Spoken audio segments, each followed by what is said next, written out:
اعوذ باللہ من الشیطان الرجیم بسم اللہ الرحمن الرحیم الحمدللہ رب العالمین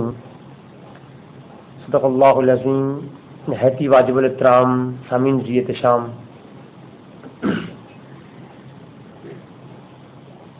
آج میں آپ کے سامنے ایک ایسی گفتگو اور ایک ایسی تحقیق آپ کے سامنے لے کے آیا ہوں جس پر ایک بڑے زیادہ اور لمبے عرصے سے سوالات اٹھائے جا رہے ہیں، اور وہ سوالات کچھ اس نوعیت کے ہیں کہ یورپ کے اندر سے ایک نظریہ اٹھا، اور وہ نظریہ اس بات پہ دلیل کر رہا تھا، اس بات کی طرف اشارہ تھا کہ خلا کے اندر بھی کچھ مخلوقات ہیں جن کا وجود پایا جاتا ہے۔ اس کائنات کے اندر رب تعالی نے بے شمار اور ایسے راز رکھے ہیں کہ جس کے متعلق سائنس لمحہ بر لمحہ یہ کہہ رہی ہے کہ ہم نے ہر بہت سے رازوں سے جو ہے وہ پردہ اٹھایا ہے، لیکن حقیقت کچھ اور ہے۔ سائنس ان رازوں سے حقیقتاً کتنا پردہ اٹھا چکی ہے اور کتنا نہیں، اس کے متعلق کچھ کہا نہیں جا سکتا، لیکن آپ کے سامنے میں آج ایک نئی چیز پیش کروں گا، وہ یہ کہ اس کائنات کے اندر کتنے سیارے ہیں، کتنی اور زمینیں ہیں، کتنی کیا کشائیں ہیں،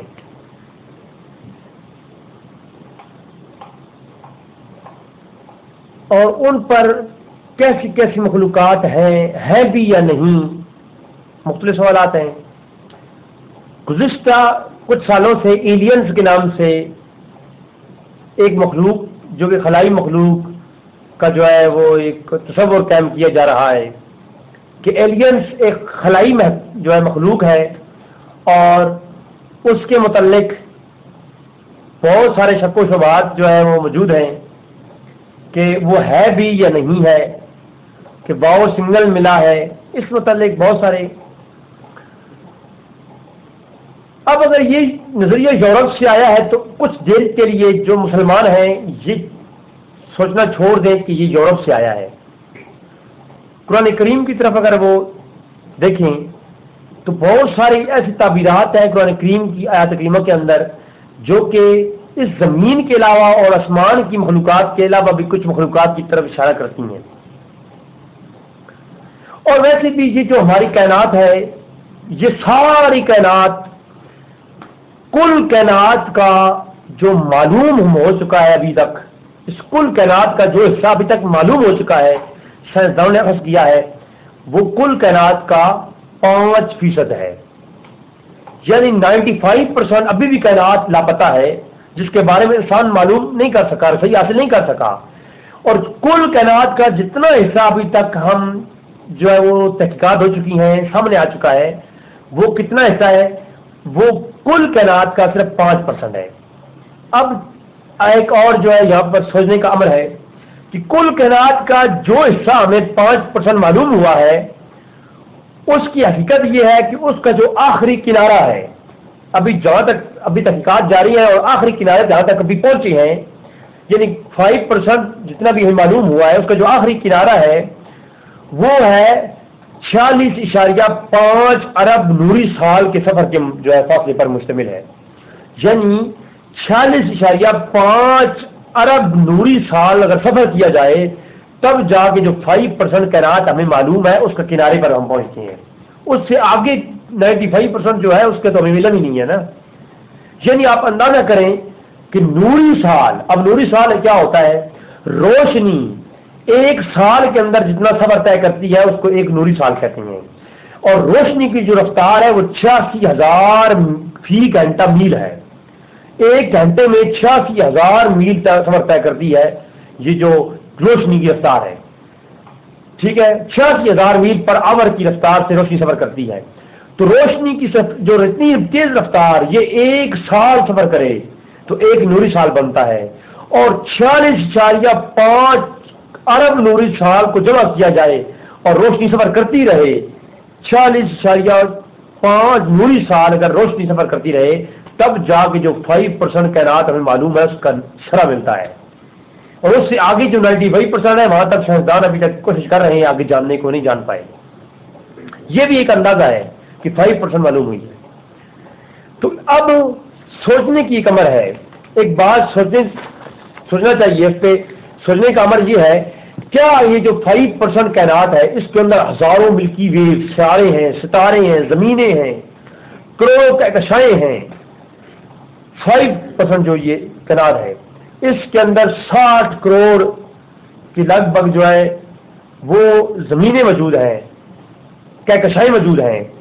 تو کیا یہ ساری کائنات کے اندر جو 5% ہمیں معلوم ہے اس کے اندر جتنی بھی زمینیں ہیں، جتنی بھی مخلوقات، یہ کائنات کے اندر جتنی بھی سیارے ہیں، ستارے ہیں، کیا یہ بے مقصد لایانی ویران اور غیر آباد ہے، بے آباد ہے؟ ایک سوال اٹھایا جا سکتا ہے، ایک سوال اٹھتا ہے کیا وہ غیر آباد بے مقصد ہے؟ بلکہ رب تعالیٰ نے قرآن کریم میں ارشاد فرمایا سورۃ سواد کے اندر آیت نمبر 27 میں اللہ نے فرمایا ہم نے آسمان کو اور زمین کو اور اس دنیا کو جو ان دونوں کے درمیان ہے، توجہ طلب امر ہے، ہم نے آسمان کو اور زمین کو اور اس دنیا کو جو زمین کو ہم نے پیدا فرمایا اور ہم نے آسمان کو پیدا فرمایا، اور اس دنیا کو جو ان زمین اور آسمانوں کے درمیان میں ہے اس کو بے مقصد پیدا نہیں فرمایا، بے مقصد پیدا نہیں فرمایا گیا۔ تو ناظرین، اس قرآن کی آیت کریمہ سے یہ تو واضح ہو گیا کہ رب تعالیٰ نے جتنی بھی کائنات تخلیق فرمائی یہ بے مقصد اور بے آباد نہیں ہو سکتی۔ اب قرآن کریم کی کئی ایسی اور تعبیرات ہیں جو اس طرف اشارہ کرتی ہیں کہ کائنات کے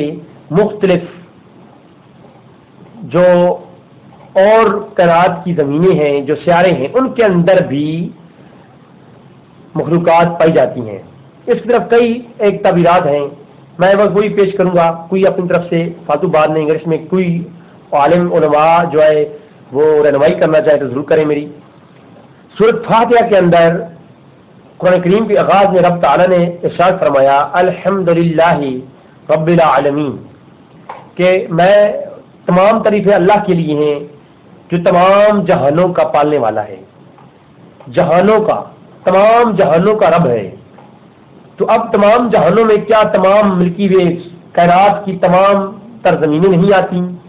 اگر زمین اور آسمان کے علاوہ کوئی جہان ہے تو یہ ماننا پڑے گا کہ وہاں پر بھی رب کی ربوبیت ہے، رب پال رہا ہے۔ اگر زمین اور آسمان کے علاوہ باقی جو جہان ہیں ان میں مخلوقات نہیں ہیں تو رب تعالیٰ نے یہ کیوں ارشاد فرمایا کہ میں وہاں میری ربوبیت ہے، میں پال رہا ہوں؟ اگر پالنے کے لیے تو زندگی کا ہونا ضروری ہے، اور رب تعالیٰ فرماتا ہے کہ میں پال رہا ہوں، میں پالنے والا ہوں تمام جہانوں کا، اور جو دوسرے جہان ہیں ان کے اندر جتنی بھی مخلوقات اگر بستی ہے تو رب انہیں پال رہا ہے۔ اور رب تعالیٰ نے فرمایا میں ان جہانوں میں بھی پال رہا ہوں، تمام جہانوں میں میں رزق دیتا ہوں، میں وہاں کا رب ہوں۔ تو اس جہان میں مخلوقات کا ہونا ضروری ہے تو تب بھی ربوبیت کا اظہار ہو سکتا ہے۔ اگر وہاں مخلوقات ہے ہی نہیں تو وہاں رب ہونے کا اظہار کیسے کیوں کر ممکن ہے؟ تو اس سے معلوم ہوا کہ فقط زمین اور آسمان کے علاوہ بھی جتنی بھی جہان ہیں، جتنی بھی کائنات ہیں، زمینیں ہیں، ان کے اندر بھی رب اپنا رب ہے، پالنے والا ہے۔ تو وہاں پال کس کو رہا ہے اگر کوئی ہے نہیں؟ یقیناً وہاں کوئی ایسی مخلوقات رب کی ہیں، رب جنہیں پال رہا ہے۔ اور شاید اقبال نے بھی اسی طرف اشارہ کیا، شہر مشرق اقبال نے فرمایا ستاروں سے آگے جہاں اور بھی ہیں، ابھی عشق کے امتحاں اور بھی ہیں، اور تہ زمین سے نہیں یہ فضائیں، تہ زندگی سے نہیں یہ فضائیں، یہاں سینکڑوں کارواں اور بھی ہیں، یہاں سینکڑوں کارواں اور بھی ہیں۔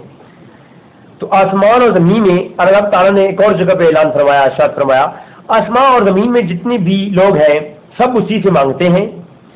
اور تم اس کی کون کون سی نعمتوں کو جتلاؤ گے۔ تو زمین کے اندر بھی اور آسمان کے اندر بھی جتنے بھی لوگ ہیں وہ رب کون ہے؟ ان کا اللہ ہی رب ہے۔ بلکہ سورۃ نحل کے اندر رب تعالیٰ نے ارشاد فرمایا اور وہ ایسی مخلوقات کو پیدا کرتا رہا وہ ایسی مخلوقات کو پیدا کرتا رہا ہے کہ جسے تم نہیں جانتے، جس کا تمہیں شعور نہیں ہے، رب ان مخلوقات کو پیدا کرتا رہا ہے۔ تو وہ کون سی مخلوقات ہے؟ سورہ نحل کے اندر یہ ارشاد فرمایا، بلکہ سورہ شورا کے اندر مزید اس کی وضاحت فرمائی۔ رب تعالیٰ نے سورہ شورا کے اندر ارشاد فرمایا، اور اس کی نشانیوں میں سے ہے زمین اور آسمان کی پیدائش اور یہ جاندار مخلوقات جو ان کے دونوں میں ہیں۔ ٹھیک ہے، جو زمین ہے اور جو آسمان ہے اس کی نشانیوں میں سے ہے، اور اس کے درمیان میں جو جاندار مخلوقات ہے اور زمین اور آسمان میں پھیلا رکھی ہے، اور وہ جب چاہے ان کو اٹھا لے جا سکتا ہے۔ تو اٹھا سکتا ہے رب ان مخلوقات کو جو زمینوں اور آسمانوں کے درمیان میں رب نے پھیلا رکھی ہے۔ ٹھیک ہے، اور یہ تمام تر مخلوقات اللہ کی نشانیوں میں سے ہیں۔ تو معلوم ہوا کہ یہ جو کائنات ہے اس کا جو معلوم حصہ ہے، اس کے علاوہ رب تعالیٰ کی کتنی مخلوقات ہیں۔ تو اس کا انکار کرنا کہ باقی زمینوں میں زندگی نہیں ہے، مخلوقات نہیں ہے، یہ ناممکن ہے۔ اور یہ الگ بحث ہے کہ وہ کس صورت میں ہے، کس حال میں ہے، کیسی مخلوقات ہیں، ان کو سنا جا سکتا ہے، ان کو دیکھا کیسے جا سکتا ہے، یہ الگ بحث ہے۔ لیکن اس کا انکار نہیں کیا جا سکتا کہ رب کی اور زمینوں کے اندر یہ مخلوقات نہیں ہیں۔ ٹھیک ہے، اب کچھ لوگ یہ اعتراض کر سکتے ہیں کہ آسمانوں کے درمیان اور زمین کے درمیان کی مخلوقات جو ہے جس کا ذکر آ رہا ہے وہ مخلوقات پرندے ہو سکتے ہیں جو اڑتے ہیں۔ ایک سوال اٹھایا گیا، حالانکہ مخلوقات کا جہاں بھی نام آیا کہ ہم نے زمین و آسمان کے درمیان ہماری مخلوقات ہیں، جاندار ہیں، تو جہاں بھی قرآن میں ذکر آتا ہے لفظ مخلوقات سے تعبیر کیا گیا،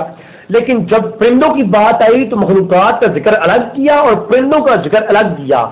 معلوم ہوا وہ پرندے کی جو مخلوقات ہیں وہ اور ان کو مینشن کیا گیا، اور جو عام مخلوقات کا ذکر جا بجا ہو رہا ہے وہ مخلوقات کوئی اور ہے۔ اگر پرندے ہوتے تو پرندوں کا ذکر کرنا اور مخلوقات کا ذکر کرنا الگ الگ جو ہے نہ آتا، جیسا کہ سورۃ نور میں آیت نمبر 41 میں ارشاد فرمایا، کیا تم دیکھتے نہیں کہ اللہ کی تسبیح بیان کر رہے ہیں جو آسمان میں ہیں اور جو زمین میں ہیں، اور وہ پرندے جو پر پھیلا کر اڑتے ہیں؟ کیا تم دیکھتے نہیں وہ مخلوقات جو آسمانوں کے اندر ہے، زمین کے اندر ہے، وہ اللہ کی تسبیح بیان کرتی ہے، اور وہ پرندے بھی جو آسمانوں اور زمین کے درمیان میں اڑتے ہیں جو پر پھیلا کے اڑ رہے ہیں۔ معلوم ہوا کہ جو زمینوں اور آسمانوں میں مخلوقات ہیں ان کا ذکر الگ ہے اور یہ پرندوں کا الگ ذکر کیا گیا ہے۔ اور یہ سوال اٹھایا جا سکتا ہے کہ آسمانوں کی مخلوقات سے مراد تو فرشتے ہو سکتے ہیں، لیکن اللہ اکبر، سورۃ نحل کے اندر دابہ کا لفظ استعمال ہوا۔ ٹھیک ہے، لفظ دابہ کا لفظ استعمال ہونا کر کے جانداروں کا ذکر کرنا، یہ آپ فرشتوں کا الگ ذکر کیا گیا ہے، اور لفظ دابہ کا استعمال کر کے الگ ذکر کیا گیا ہے سورۃ نحل کے اندر۔ تو اس سے مراد معلوم ہوا کہ وہ مخلوقات جس کے لیے دابہ لفظ استعمال ہوا ہے وہ اور ہے اور فرشتے اور ہیں۔ فرشتوں کے لفظ دابہ استعمال نہیں کیا، بلکہ سورۃ نحل کی آیت نمبر 49 میں اللہ نے ارشاد فرمایا، زمین اور آسمان میں جو قدرت جو جس قدر جاندار ہیں اور مخلوقات ہیں اور جتنے بھی ملائکہ ہیں، دیکھیں یہاں ملائکہ کا لفظ الگ استعمال ہوا ہے اور مخلوقات کو الگ مینشن کیا گیا، اور یہاں جانداروں کو الگ مینشن کیا گیا۔ فرمایا مخلوقات ہیں اور جتنے بھی ملائکہ ہیں سب اللہ کے آگے سر سجود ہوتے ہیں، اللہ کو سجدہ کر رہے ہیں۔ کون؟ فرشتے بھی، اور دوسری مخلوقات جو زمین و آسمان میں ہیں، یعنی زمین و آسمان میں جس قدر مخلوقات ہیں اور جتنے بھی فرشتے ہیں وہ سجدہ کر رہے ہیں، اور وہ ہرگز سرکشی نہیں کرتے۔ معلوم ہوا فرشتے الگ منشن ہو گئے اور مخلوقات الگ منشن ہو گئی۔ معلوم ہوا ان فرشتوں کے علاوہ کوئی اور مخلوقات بھی ہیں۔ تو قرآن میں جانداروں کے لیے لفظ دابہ کا استعمال کر کے اور ملائکہ کے لیے الگ استعمال کیا گیا۔ اور ہاں کوئی کہہ سکتا ہے یہ اس سے مراد جن بھی ہو سکتے ہیں، تو جن بھی لفظ دابہ کے زمرے میں ہیں۔ دیکھیں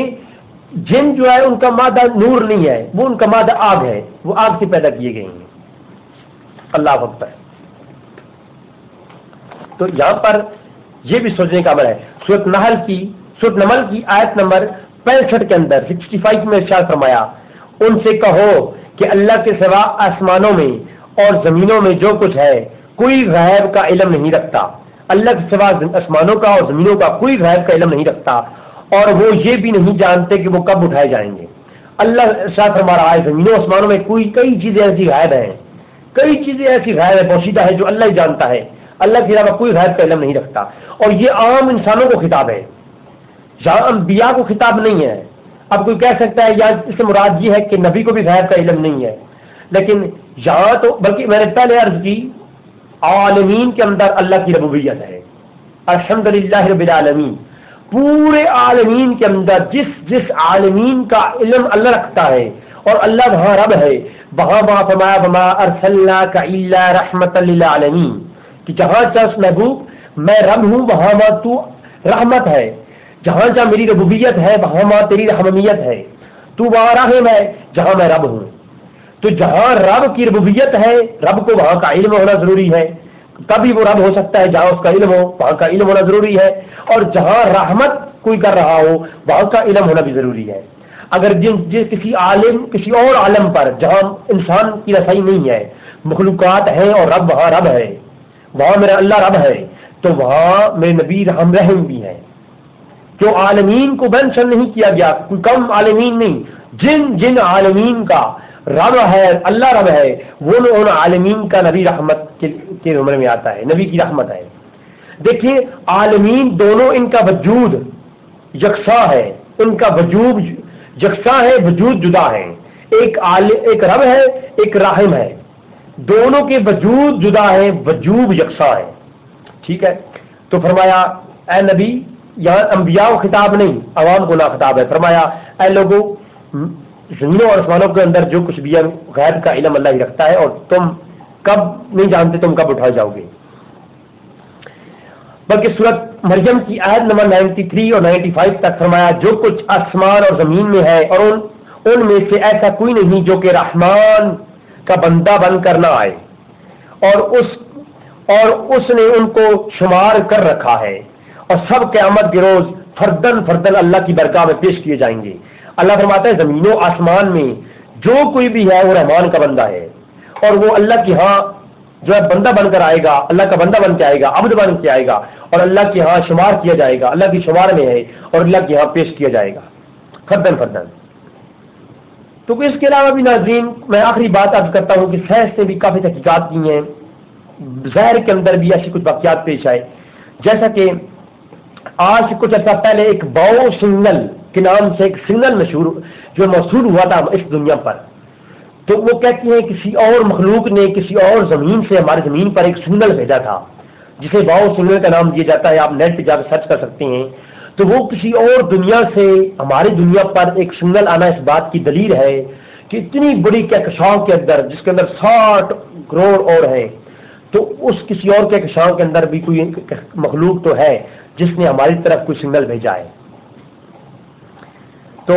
یہ بھی وصول ہے۔ اور آج سے 40 سال پہلے رینڈ کارپوریشن کی ٹیم، سائنسدانوں کی ٹیم نے ایک رپورٹ پیش کی جو کہ فلکیات پر تجزیات کرتے رہے، اور انہوں نے یہ رپورٹ پیش کی کہ اس کہکشاؤں کے اندر جس کے اندر ہماری زمین ہے،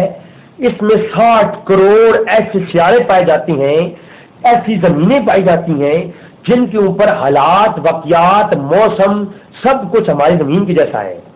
جیسا ہماری زمین کا ماحول اور موسم ہے، اسی طرح کا ان کی وہ زمینوں کے اندر بھی ماحول اور موسم ہے۔ تو ممکن ہے کہ یہاں پر بھی زندگی ہے تو وہاں پر بھی پائی گئی ہو۔ تو ہماری زمین سے ملتے جلتے حالات ہیں۔ تو ناظرین اس جو ہے بات کا قربت المقام، یعنی اس بات کا یہ مقام ہے کہ وہاں پر مخلوقات موجود ہو سکتی ہیں۔ قرآن میں سورۃ طلاق کے اندر آیت نمبر 12 میں اللہ نے فرمایا کہ اللہ وہ ہے جس نے 7 آسمان بنائے اور اس زمین کی قسم اس زمین کی قسم اور کئی زمینیں بنائیں۔ ارض کا لفظ استعمال ہوتا ہے، ارض ویسی بھی جو ہے یہ جمع کا صیغہ ہے، جمع کے لیے استعمال ہوا ہے، اور سماوات والارض یہ دونوں جمع کے صیغے ہیں۔ تو یہاں پر جو اور مزید جو ہے وہ جمع کا صیغہ استعمال ہوا کہ اس زمین کی جیسی اور کئی زمینیں ہیں۔ سورۃ طلاق کی آیت نمبر 12، اللہ نے 7 آسمان بنائے اور 7 زمینیں، اور اس زمین کی قسم جیسی اور کئی زمینیں بھی بنائیں، اور ان کے درمیان حکم نازل کیا جو اس زمین کی جیسی اور بھی زمینیں بنائیں ان کے درمیان حکم نازل کیا اور حکم نازل ہوتا رہتا ہے. یہ بات تمہیں اس لیے بتائی جا رہی ہے کہ تم جان لو کہ اللہ ہر چیز پر قادر ہے. اللہ کی جو اور زمینیں ہیں ان کے اندر حکم نازل ہوتا ہے اور تم جان لو کہ اللہ ہر چیز پر قادر ہے. اور یہ اللہ کا علم ہر چیز کو محیط کیے ہوئے ہے. اس کی تفسیر میں مولانا مدودی نے سید ابو اعلیٰ مدودی جو ہیں تفہیم القرآن کے اندر لکھتے ہیں کہ اس آیت کا مفہوم یہ نہیں کہ اللہ نے کہ جتنے آسمان اتنی زمینیں اتنے آسمان اللہ نے بنائے ہیں، بلکہ اس کا مطلب یہ ہے کہ اللہ کی جتنی بھی معتد زمینیں اور آسمان ہیں وہ جو ہے اس طرح فضول نہیں ہیں، بلکہ ان کے اندر یہ مخلوقات پائی جاتی ہیں اور ان کے اندر بھی حکم نازل ہوتا ہے، اور جتنے بھی سیارے ہیں وہ فضول اور بے مقصد لایعنی نہیں ہیں. ٹھیک ہے. تو سامعین زیت شام، جیسے قرآن میں اللہ نے فرمایا تھا کہ جتنی بھی ہم نے مخلوقات جو زمینیں پیدا کی ہیں، سیارے پیدا کیے ہیں، یہ زمین و آسمان بنائے، یہ بے مقصد پیدا نہیں فرمائے. تو اللہ تبارک تعالیٰ سے دعا ہے کہ رب تعالیٰ حق اور سچ جاننے کی توفیق عطا فرمائے. اگر میری کوئی غلطی ہو تو رب تعالیٰ مجھے حق کی راہ دکھائے، اور میری رہنمائی کی ضرورت ہو تو ضرور میری رہنمائی فرمایا کریں. اور میرے لیے بھی دعا، اور رب تعالیٰ سے دعا ہے کہ رب تعالیٰ ہم سب کو حق کی طرف جو ہے حق کی راہ پر گامزن کی جو توفیق عطا فرمائے. وما علینا الا البلاغ المبین.